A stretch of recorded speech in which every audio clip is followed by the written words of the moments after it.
This week on WestfordCAT News, the school committee was updated on an ongoing marijuana study at Westford Academy. So these are data from the most recent Monitoring the Future survey, which comes out every 2 years, which has shown that marijuana use has indeed continued to remain steady and increase in certain demographics. 2 dogs living on Wilson Farm Road have been accused of fatal attack on a toy poodle, and the Stop and Shop union members' strike is over.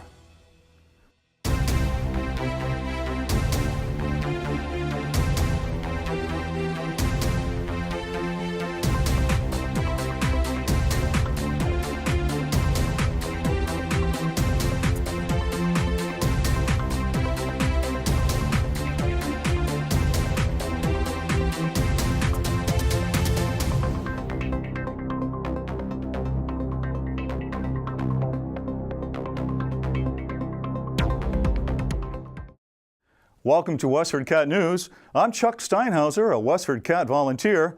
Now, before we get started, I'd like to remind you to sign up for our email alerts to get our latest Westford News articles. Just visit westfordcatnews.org and click on the red subscribe button in the upper right corner. Do you have a local issue that you feel passionate about? Our news director, Joyce Polino-Crane, would like to work with you on the details and collaborate on telling your story. Email jcrane@westfordcat.org to team up. Randy Schuster, Director of Neuropsychology and a Principal Investigator at Massachusetts General Hospital's Center for Addiction Medicine, reported the findings of a marijuana study to school committee members on April 22nd. The study began in 2015, and Westford Academy was the first school to participate. We started in Westford in 2015. You were the first district that we enrolled in the study, thanks to Jim's advocacy for this project and one of my old RAs who was a Westford Academy alum. And this has been just a tremendous learning experience for us. We've worked with a lot of kids and have learned a lot from the information that your students have provided to us. I'll share some of those data with you in a few minutes, and since 2015 we've enrolled a number of other districts into the project, so this project has continued to expand. Schuster said that understanding marijuana use in adolescents has become an increasing public health initiative with legalization and increased rates of use. So these are data from the most recent Monitoring the Future survey, which comes out every 2 years, which has shown that marijuana use has indeed continued to remain steady and increase in certain demographics. About 6% of kids report using daily by the time they reach 12th grade. So we see increasing rates of use throughout the high school period. Marijuana today is a different drug than it was for the previous generation, Schuster noted, showing a slide of such things as cookies and candies, all containing the drug. There's funding for 3 more years of research, Schuster said. In addition, her research center has secured more funds to monitor students abstaining from marijuana use over a period of 6 months. So what we're going to be doing in this new phase study, which I'm hoping we can start enrolling over the summer or in the fall, is incentivizing marijuana using kids to commit to 6 months of abstinence, where we would look at changes in cognition, change in peer networks, change in mood, and also get information from parents and potentially teachers on the appraisal of students' performance in the classroom. Students who abstain from using the drug for just 1 week show a marked improvement in learning and are more efficient at processing information, Schuster said. To watch the entire meeting, visit westfordcat.org. A hearing about the controversial Drew Gardens 9-acre parcel at 66 to 68 Boston Road was postponed until May 14th. The agenda was set for April 23rd, but town manager Jody Ross said she learned that day that Ebby Masaladun, who owns the land, was ill and not able to attend. Selectmen are considering whether Masaladun has committed a code or bylaw violation. The land is under 3 agricultural preservation restrictions. Selectmen have requested an agricultural plan for Masaladun. You know what also would be really helpful? Is that if folks from the public have questions that they want answered, that they submit them before the meeting so that we could actually give them to the folks who could answer them.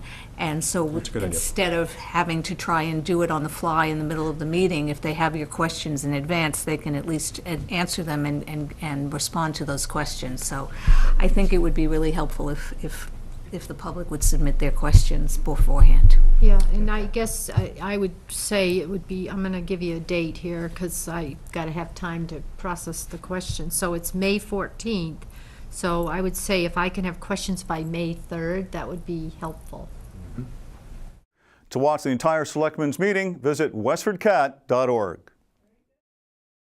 Lola, an 11-year-old toy poodle, died on April 17th after allegedly being attacked by two dogs owned by her neighbors at 10 Wilson Farm Road. Lola's owners, Polina Kuknida and Evgeny Baylin, live at 16 Wilson Farm Road with an 18-year-old son, a 10-year-old son, and an 8-year-old daughter. Lola was walking with a teenage son at 8:23 p.m. when the neighbor's dog silently appeared, according to Baylin, unrestrained and unaccompanied by an owner, and allegedly attacked the 6-pound poodle.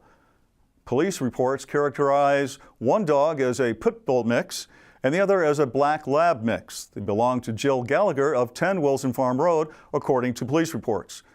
Police have made several trips to the neighborhood since June 2016, when a different set of dogs belonging to Gallagher allegedly attacked and bit Lola.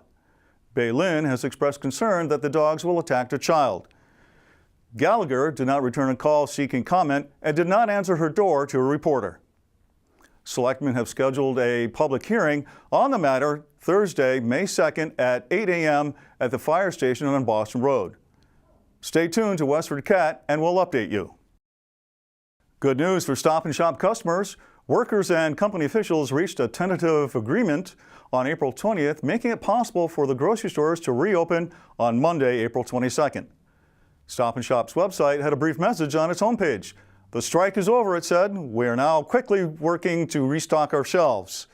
The workers began picketing the Quincy-based company on April 11th. The Stop & Shop chain has 240 stores and about 31,000 workers in Massachusetts, Connecticut, and Rhode Island.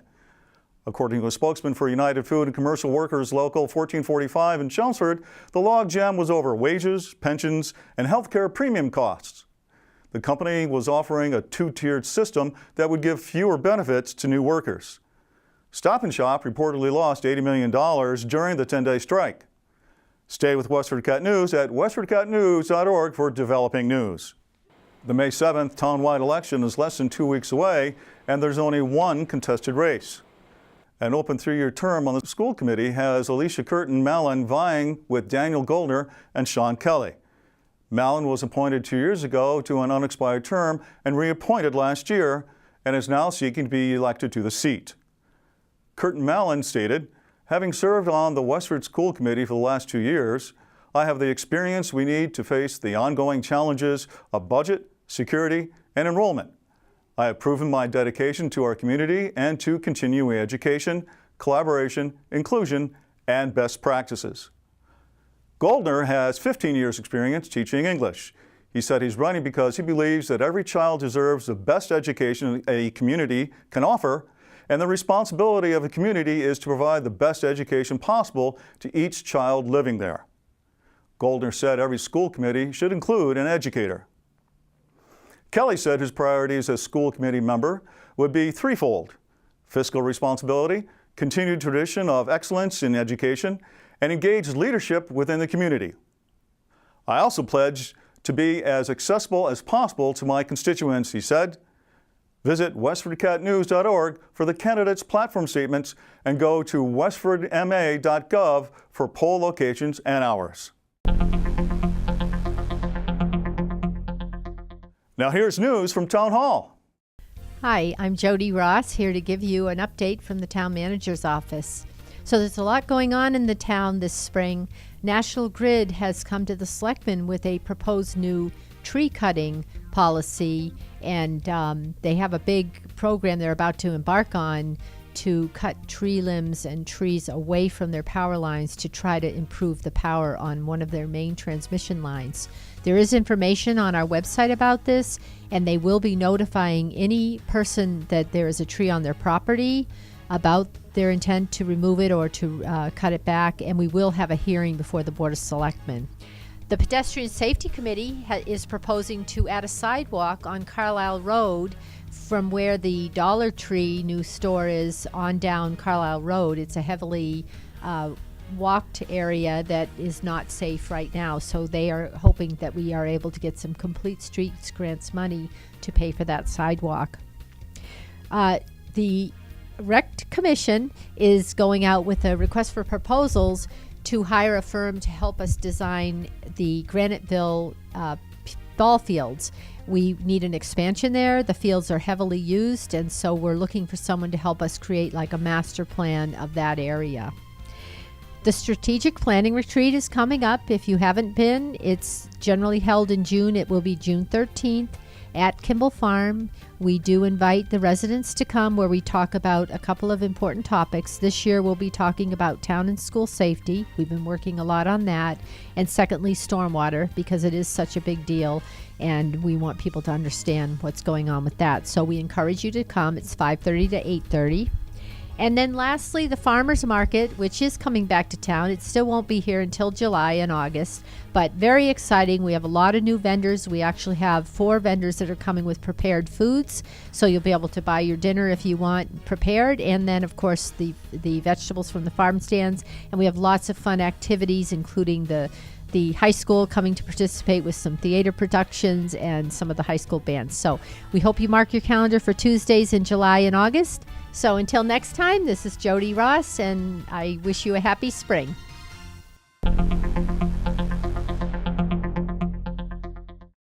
Aesop, a 7-year-old domestic short-haired cat, has returned to the Lowell Humane Society after 6 years of living in a loving home.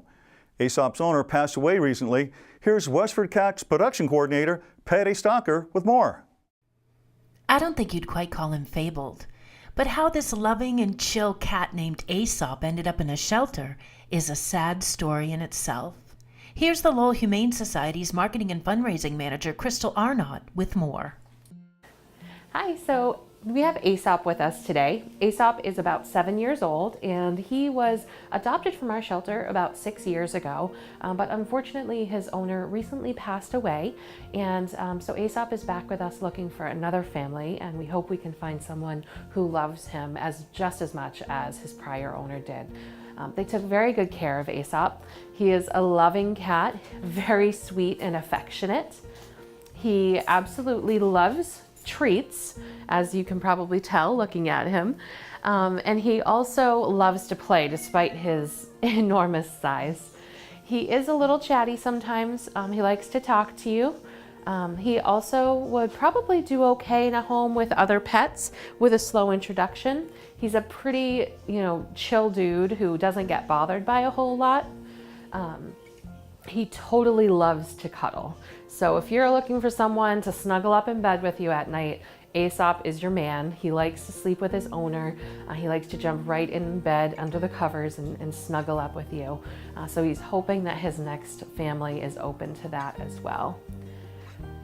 He is a pretty bomb-proof cat, so we think he would do well with children. He's, a big cat, so definitely someone who can pay attention to his eating habits and maybe help him shed a few pounds, because that would be really good for his health to lose a little bit of weight. And that should be easy because he really does like to play, despite being 24 pounds. If you think you'd like to provide Aesop with his forever home, or would like more information on donating to or volunteering at the Lowell Humane Society, visit them Tuesday through Sunday at 951 Broadway Street in Lowell, or go to lowellhumanesociety.org. Call 978-452-7781. You can also find them on Facebook. For WestfordCAT, I'm Patty Stocker.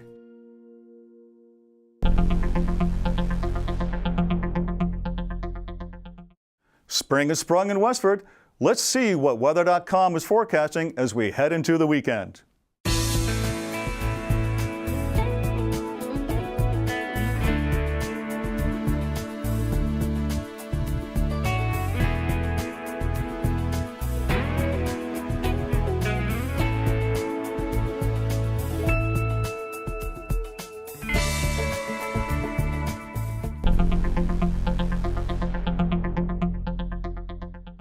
Here's WestfordCAT board member Betsy Alvarez with suggestions for things to do in the area.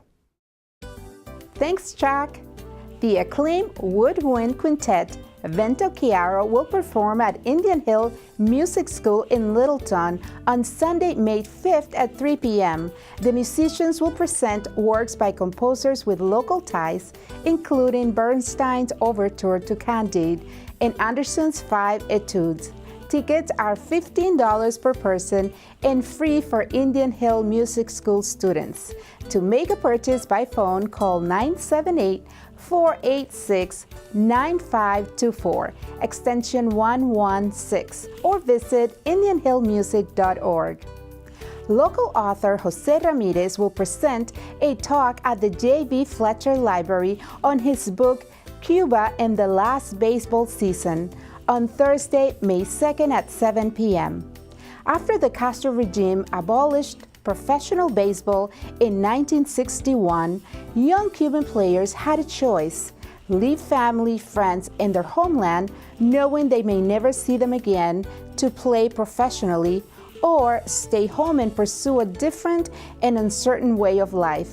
Ramirez will discuss the personal struggle these men and their families endured and the decision they had to make. It is free to attend. Folks ages 14 and up can register at westfordlibrary.org or call Information Services at 978-399-2304. Session 2 of the Parks and Recreation Department's beginner archery class starts Thursday, May 2nd and continues on May 9th and 16th. The location is yet to be decided. Students will learn the basics of archery with a focus on eye dominance, archery safety rules, proper shooting techniques, and warm-up exercises. Each class has a maximum of 10 students ages 8 to 17. The fee is $45 for residents and $55 for non-residents. To register, visit westfordrec.com. I am Betsy Alvarez, a WestfordCAT board member. Back to you, Chuck. That's it for now, Westford. We leave you with the photo exhibit by members of the Neshoba Valley Photo Club, now on display at the Paris Center for the Arts.